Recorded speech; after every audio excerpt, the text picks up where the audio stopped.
open the ribbon.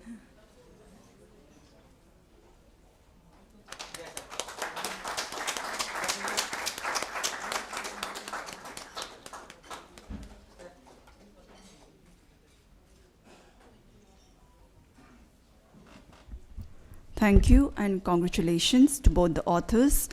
It gives me immense pleasure to invite Mananiya Dattaji to kindly address us.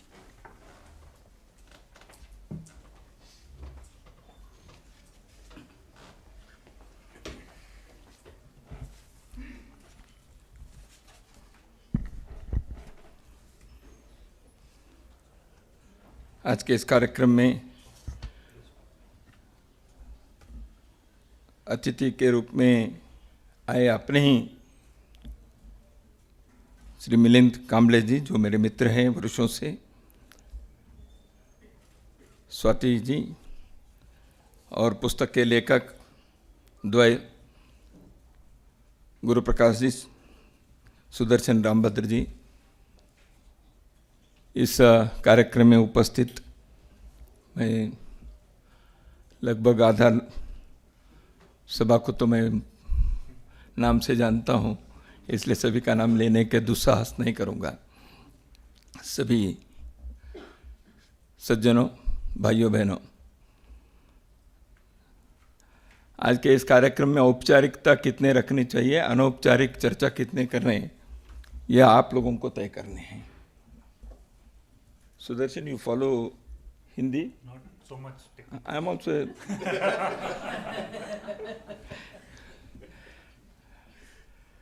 So that is the reason why Milind suggested that this book should come in Hindi also. Not only in Hindi, but in every Bharatiya language. But I know why this has been brought in English first. At least because today's generation, which is reading English more and not to read Indian languages, has been its, I think, feeling or inclination. And for them, this important aspect of our history should reach, should open to them.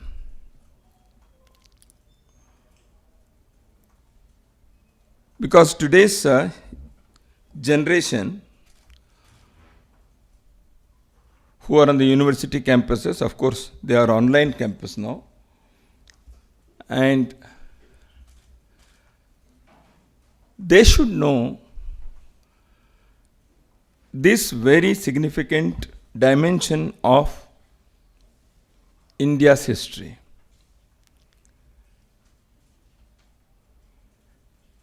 And it is quite understandable that this book has been brought in English first.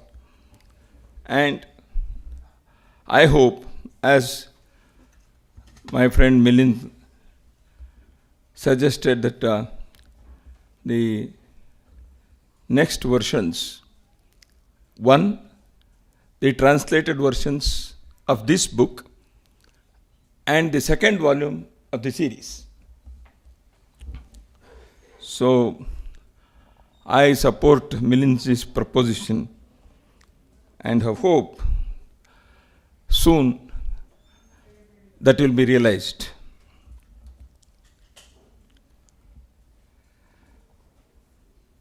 इसको makers of modern Dalit history कहा है। Dalit makers of modern history भी है। Dalit history and India's history are not two different things. मैं इसलिए कह रहा हूं, भारत के इतिहास को, सत्य प्रामाणिक इतिहास को यदि हम लिखें या पढ़ें या समझने के प्रयास करें, तो भारत के राजनीतिक, सामाजिक, सांस्कृतिक आध्यात्मिक इतिहास समाज के इस समूह के योगदान की चर्चा किए बिना यदि करें तो वो अधूरा इतिहास है, अपूर्ण इतिहास है, अप्रामाणिक इतिहास है।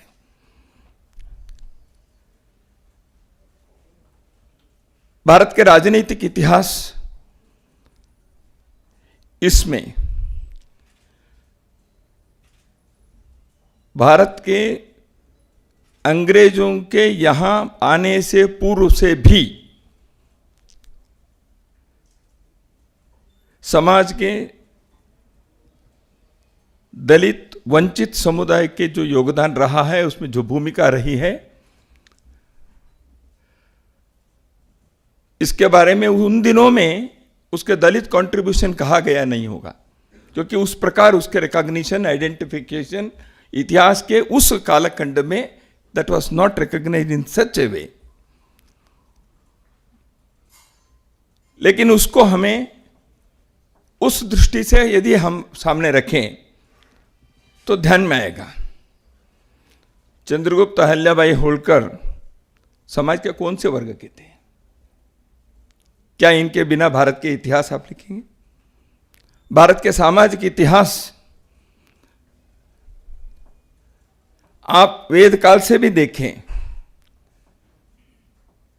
समाज के श्रमिक वर्ग, service providers, which Milind ji chose to mention, तो ये सर्विस प्रोवाइडर्स जो है, ये सामाजिक सांस्कृतिक इतिहास में कर्नाटक में बसवेश्वर, संत बसवेश्वर 12वीं सदी के संत हुए। उनके अनुभव मंटप में, उनके सारे शरण आंदोलन में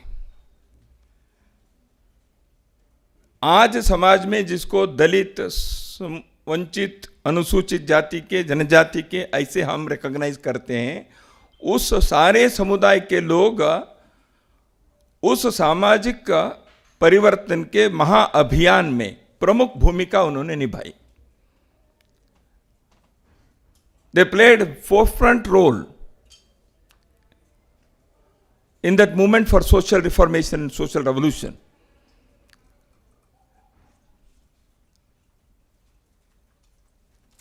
It was in 12th century. सारे अपने देश के जो भक्ति आंदोलन है, क्या दलित समुदाय के योगदान के बिना इस भक्ति आंदोलन को हम समझ पाएंगे? इसलिए इस देश के political, social, cultural, spiritual history, without proudly mentioning the contribution of the Dalit community or the Dalit segment of the society, will be an incomplete history, an untrue history, and it will be dishonest history if somebody writes like that. तो इसलिए makers of modern Dalit history में, इस पुस्तक में लेखक लोगों ने अपने उद्देश्य को एक दो जगह पर जो लिखा है, this book is not an attempt to eulogize the individuals, but to recognize and acknowledge their contribution to Indian society and the ill treatment and social ostracization they had to endure to do so. इतना ही नहीं, उन्होंने इस प्रकार के एक this book aims to contextualize the lives of these men and women and enable them to be a source of inspiration to the Dalit community and the society at large. ये जो वाक्य है, ऐसे क्यों लिखना पड़ता है? अपने देश में जिस समुदाय से जो व्यक्ति उभर कर आकर पूरे समाज के लिए दिग्दर्शन करता है, मार्गदर्शन देता है, पथ प्रदर्शन करता है, एक सामाजिक परिवर्तन की आवाज उठाता है, क्या वो उस दलित या किसी एक समुदाय के ही नेता बनकर रहेगा हमेशा के लिए? Inspiration for the Dalit community and at large. क्यों इसमें जिन जिन के बारे में इसमें आया है, लिखा गया है, अयंकाली हो, बाबू जगजीवन राम जी हो, कबीर हो, कांशी राम जी हो, के आर नारायणन जी हो, बाबा साहब अम्बेडकर तो है ही, उधम सिंह तो है ही। क्या ये लोग केवल दलित लोगों के लिए नेता हैं?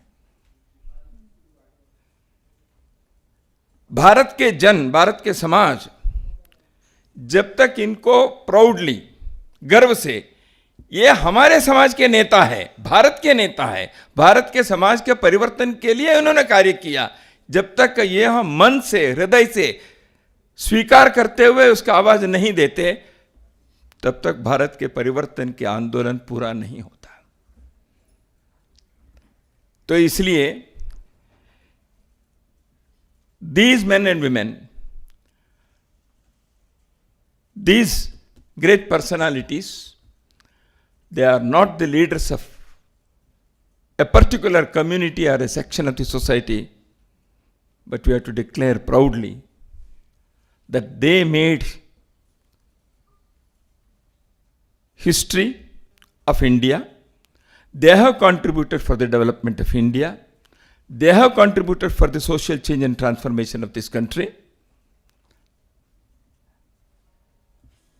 भारत में दलित समुदाय के इतिहास के, सामाजिक परिवर्तन के इतिहास के एक चर्चा के, आंदोलन की एक दीर्घ परंपरा है।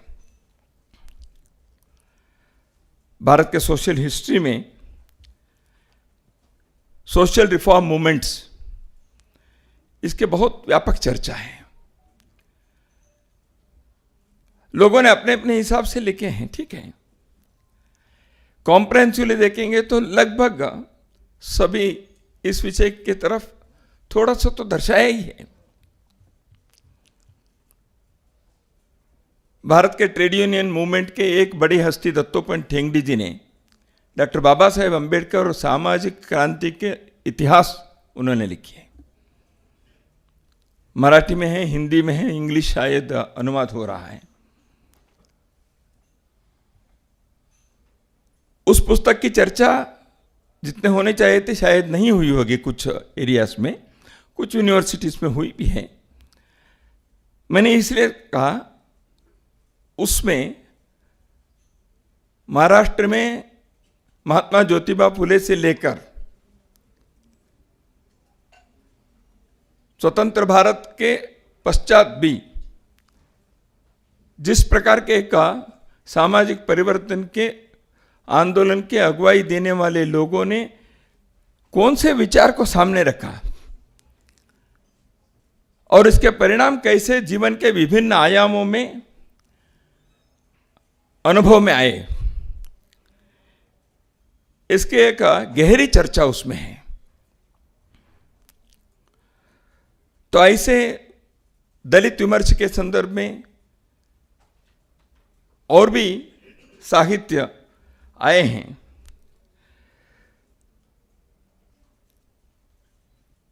When we discuss the various aspects of Dalit community, scheduled caste and scheduled tribe sections of the society, invariably certain aspects come to the fore. One of them is reservation.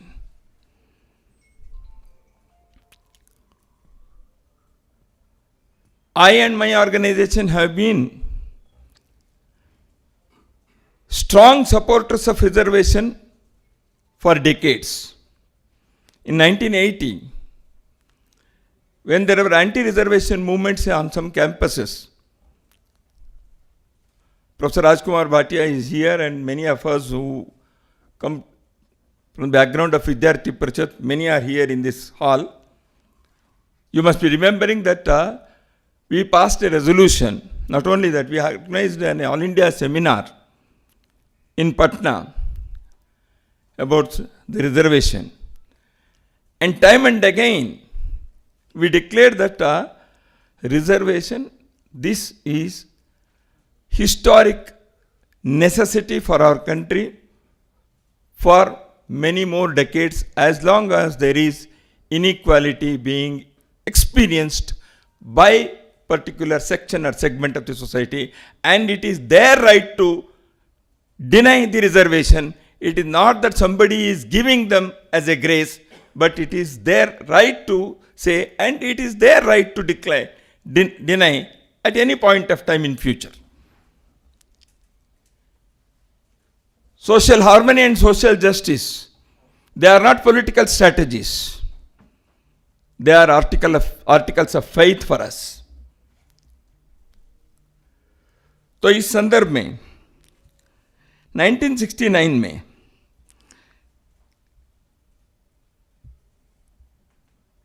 गुरुजी गोलवालकर उन्होंने एक पत्र लिखा था आफ्टर द कॉन्फ्रेंस ऑफ विश्व हिंदू परिषद इन Udupi. In 1969, a resolution was passed declaring that untouchability has no place in our religion or in society, and it has no sanctity. And this was passed by many prominent Shankaracharyas, Matadishas, etc. Why I am mentioning is this. Society discusses many things, but many a time, who says what is more important. That's when it comes from the people who have occupied religious seats, from where these things have been interpreted rightly or wrongly in the past, who have been playing very important role in the lives of the ordinary men and women and their families. When they say certain things, it will go a long way. And after that, Sri Guruji Golwalkar wrote a letter to an important functionary, and I will just read 2-3 sentences of that important letter. The resolution on untouchability, which is supported and blessed by all our acharyas, dharmacharyas, matadishas, etc., and holy men of all other creeds and all that holds our pious expressions, merely cannot be applied in actual life. Centuries of old prejudices do not disappear only by superior sense and wishful thinking and passing some resolutions. Hard work and right propagation has to be taken from town to town, village to village, house to house, and people have to be educated to accept and practice what has been resolved. The next sentence is more important. It should not be presented as a dispensation to the pressure of modern times, but as an abiding principle and way of life in a humble spirit of atonement for our past mistakes. Modern times है, science and technology का advancement हुआ है, education हुआ है, इसलिए pressure of time के कारण हम इसको एक्सेप्ट करते हैं. ऐसे नहीं सोचना है. It should not be presented and से but an abiding principle of way of life. जीवन दर्शन क्या है? जीवन के आधारभूत तत्व क्या है? If divinity is present in every soul, then all are equal. If that is the experience, if that is the principle, if that is the philosophy of this land, it should be practiced in day-to-day life. इसलिए ये कहा गया, abiding principle and way of life in a humble spirit of atonement for our past mistakes.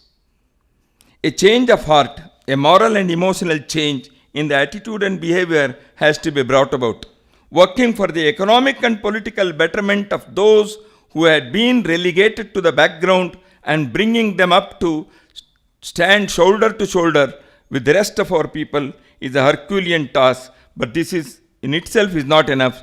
Such equality may be brought about without shedding the feeling of separatedness. What we should desire and strive for is not merely economic and political equality. We want a change, a complete integration of the society. इसलिए सामाजिक, राजनैतिक, आर्थिक जीवन में सशक्तिकरण करना, empowerment करना, यह अंतिम लक्ष्य नहीं है, लेकिन यह स्ट्रॉन्ग इंस्ट्रूमेंट है. They are the ladders. हमको पहुंचना चाहिए एक समाज के नाते, एक भारत के नाते. हम जीवन का अनुभव कर सकते हैं कि नहीं कर सकते, इसलिए इसकी आवश्यकता है. इसलिए मिलिंद जी जैसे लोगों ने जिस प्रकार के एक प्रयत्न जिस क्षेत्र में कर रहे हैं, उसका इतना महत्व भी है.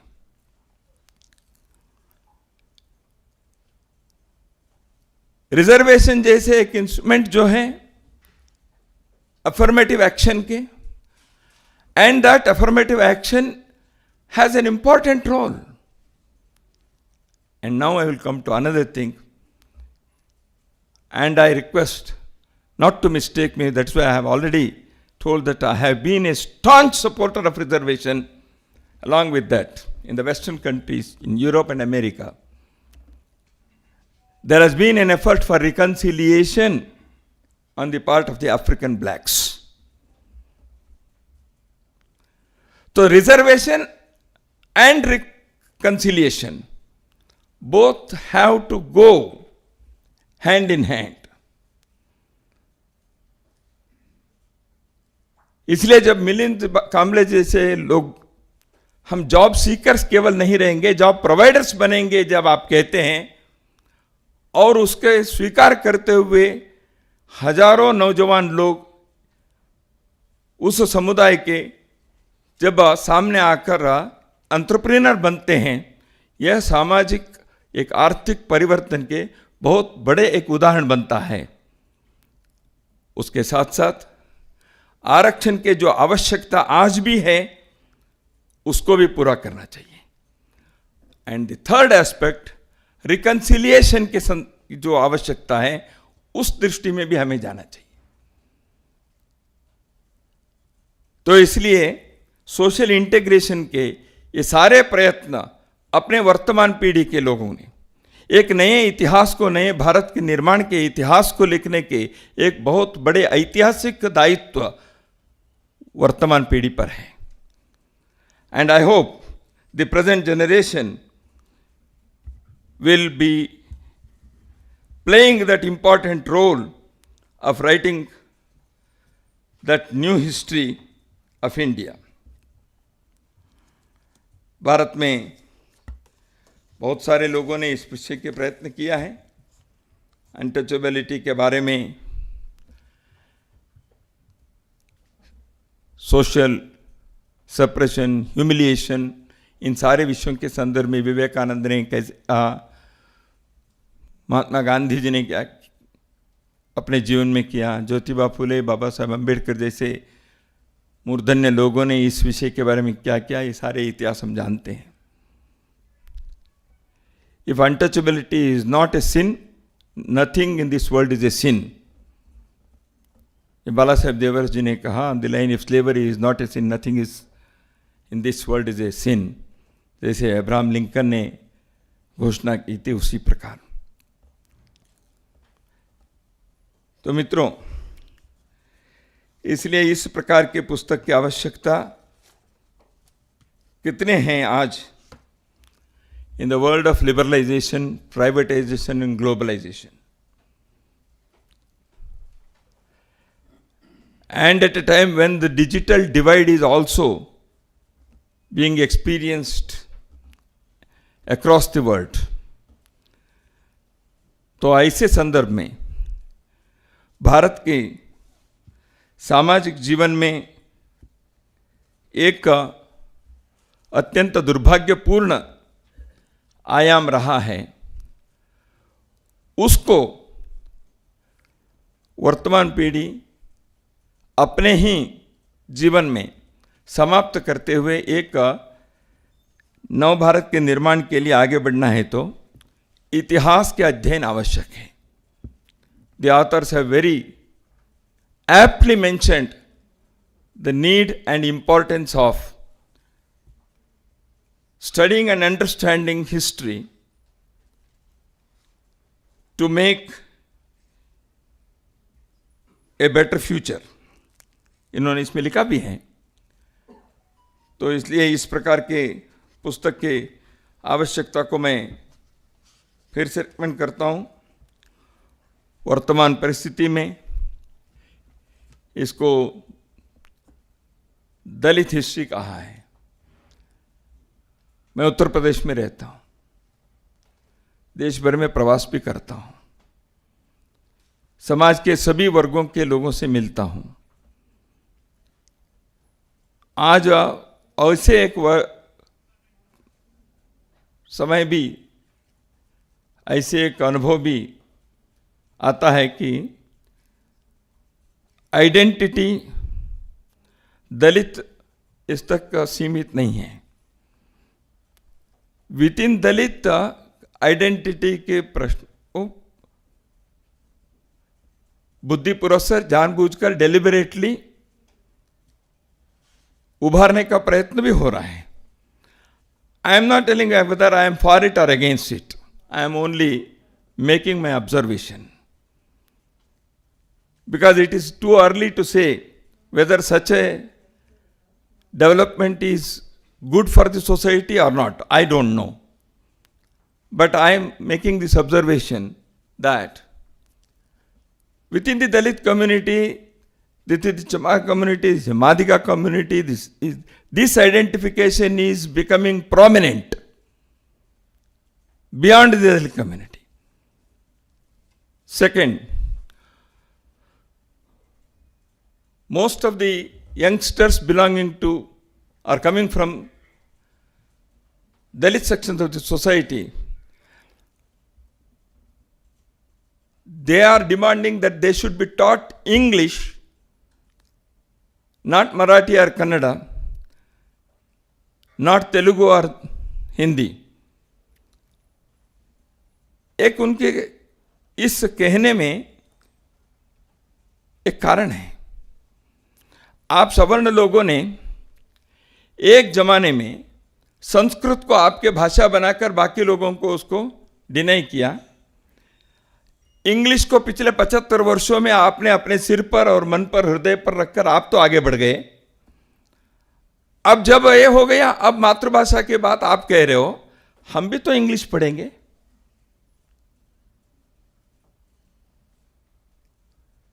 तो इसलिए अब हमारी बारी है तो आप कहेंगे मातृभाषा में पढ़ो. ये एक आर्गुमेंट है. इसका दूसरा पक्ष हो सकता है. मैंने कहा मैं इस तरफ हूं कि उस तरफ हूं, मैं उसके नहीं कह रहा हूं. मैं चर्चा के लिए एक अवलोकन के रूप में इसको मैं आपके सम्मुख रखना चाहता हूं. और तीसरा एक है जिसके बारे में मिलिंद जी ने अपने इसमें जीवन से भी उत्तर दिया, यहाँ भी उन्होंने कहा, वो है समाज के इस वर्ग के नौजवान लोग इस तीसरे रास्ते पर जिसके बारे में मिलिंद जी ने कहा, उस पर भी जाने के आग्रह कर रहे हैं, प्रयोग कर रहे हैं, अनुभव पा रहे हैं. ये बहुत स्तुत्य रहे हैं. I congratulate the authors of makers of modern Dalit history for this wonderful contribution for the social dialogue, for the social debate.